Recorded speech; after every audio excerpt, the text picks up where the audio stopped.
दिनांक 26/12/2025 ला पवित्र पोर्टलवर NCL, EWS, CTET तसेच मोबाईल नंबरबाबत नवीन सूचना देण्यात आल्या आहेत. तर त्या सूचना पुढील प्रमाणे.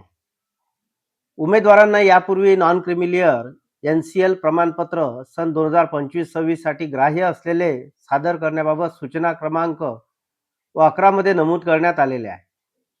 त्याबाबत स्पष्ट करण्यात येते की सन 2025-26 साठी ग्राह्य असलेले सध्याचे NCL प्रमाणपत्र नोंद करता येईल. सेकंड, तसेच EWS प्रवर्गातील उमेदवाराचे प्रमाणपत्र उत्पन्नावर आधारित असल्याने 2025-26 साठी ग्राह्य असणारे प्रमाणपत्र पोर्टलवर नोंद करणे आवश्यक आहे.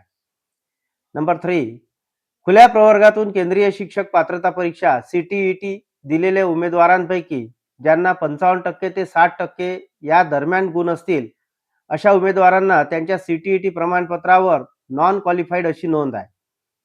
त्यातील ज्या उमेदवारांकडे सदर परीक्षेसाठी अर्ज करण्याच्या वेळी कोणत्याही आरक्षणाचे प्रमाणपत्र उपलब्ध असेल तर त्यांनाच त्यांच्याकडे असलेल्या आरक्षणानुसार लागू सूट किंवा सवलत मिळेल.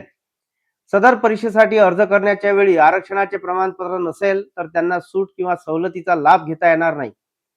सबब ज्यांच्याकडे अशी प्रमाणपत्र त्यावेळी नसतील तर त्यांनी सदर परीक्षेतील पेपर क्रमांक 1 किंवा पेपर क्रमांक 2 गुणांची 55% ते 60% या दरम्यान गुण नोंद करू नये. अशी नोंद केल्यास संबंधित उमेदवार त्यास जबाबदार राहतील. नंबर 4, शिक्षक अभियोग्यता व बुद्धिमत्ता चाचणी 2025 परीक्षेच्या वेळी अर्ज करताना उमेदवारांना त्यांचे 2 मोबाईल क्रमांक नोंद करण्याच्या सूचना दिलेल्या होत्या. परंतु काही उमेदवारांनी परीक्षा एकच मोबाईल क्रमांक नोंद केला आहे व सदर मोबाईल क्रमांक कार्यान्वित नसेल तर त्यांना पवित्र पोर्टलवर स्वप्रमाणपत्र पूर्ण करता येत नसल्याचे विनंती अर्ज प्राप्त होत आहेत.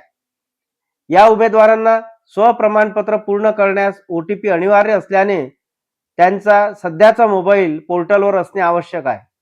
यासाठी ज्यांना परीक्षेच्या वेळी नोंद केलेला मोबाईल कार्यान्वित नसेल अशा उमेदवारांनी त्यांनी TET 2025 साठी नोंद केलेल्या ईमेल ID वरून विनंती अर्ज, ओळखीचा पुरावा म्हणून आधार कार्ड किंवा पॅन कार्ड किंवा वाहन चालविण्याचा परवाना यापैकी एक कागदपत्र तसेच परीक्षा क्रमांक व टेट 2025 परीक्षेची नोंदणी क्रमांक, नवीन मोबाईल क्रमांक यासह edupavitra25@gmail.com या ईमेलवर अपडेट किंवा चेंज मोबाईल नंबर अशा विषय ईमेल केल्यास अशा उमेदवारांना स्वप्रमाणपत्र करण्यासाठी त्यांचा मोबाईल क्रमांक अपडेट करून देता येईल.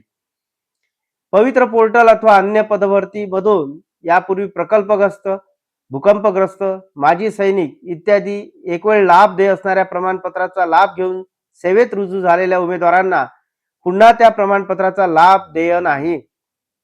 त्यामुळे अशा उमेदवारांना त्यांचा टेट TET 2025 मध्ये सहभागी व्हायचे असल्यास सदर आरक्षणाचा लाभ न घेता त्यांचा मूळ प्रवर्ग अथवा खुला प्रवर्ग असेल तर तसे नोंद करून पदभरती प्रक्रियेत सहभागी होण्यासाठी स्वप्रमाणपत्र पूर्ण करू शकतील.